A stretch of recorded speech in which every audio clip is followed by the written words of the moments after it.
Hello students, আমি Nitish sir জ্ঞানজ্যোতি coaching সেন্টারের পক্ষ থেকে তোমাদের প্রত্যেককে জানাই আরো একবার স্বাগত।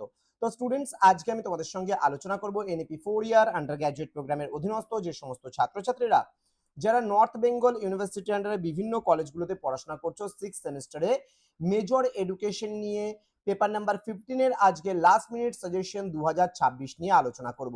তোমাদের এই পেপারটিতে রয়েছে অ্যাডজাস্টমেন্ট অ্যান্ড মাল অ্যাডজাস্টমেন্ট, অর্থাৎ এখান থেকে তোমরা কোন কোন বিষয়গুলো 12 নম্বরের জন্য পড়বে লাস্ট মিনিট সাজেশনে, কিন্তু আজকে সেই বিষয়গুলো নিয়ে আমরা আলোচনা করব পার্ট 1 ভিডিওতে।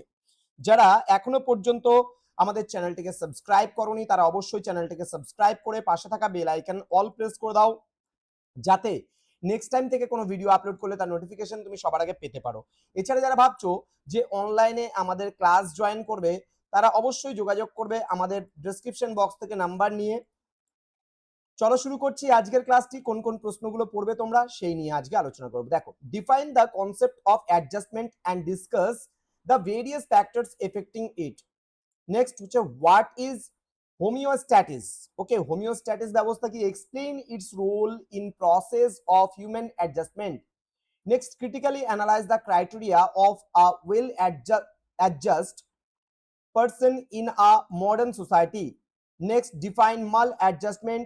Discuss the heredity and environmental causes of maladjustment in children. Next, explain industrial causes of maladjustment with special reference to the school environment. Next, discuss the various forms of maladjustment such as aggressiveness, truancy, and stealing among adolescents. Next, what is DSM-4? Discuss the importance in the classification of mental disorders. Next, explain the characteristics and possible causes of depressive disorders. Next, analyze the identification and possible causes of eating disorders among students. Okay. Next, describe the symptoms, characteristics, and possible causes of obsessive compulsive disorder বা OCD যেটাকে আমরা বলছি। Next রয়েছে discuss the nature of schizoid disorder and its impact on the social life of an individual. Play therapy কি, এটা একটু ভালো করে পড়বা। Discuss the significance in training mental disorders in children.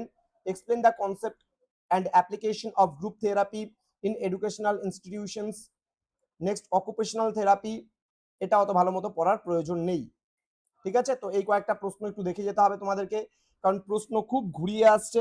সুতরাং সময় আছে যখন ভালো করে পড়ে যাও, সময়ের মধ্যে দেখবে যে পুরোপুরি মানে এক্সামটা ভালো হবে, পুরোপুরি কভার আপ করে যেতে পারবে। দেখা হচ্ছে খুব তাড়াতাড়ি আরো একটা নতুন ক্লাস নিয়ে তোমাদের সঙ্গে। তোমরা প্রত্যেকেই ভালো থেকো, সুস্থ থেকো। Thank you so much, thanks for watching after all, thank you.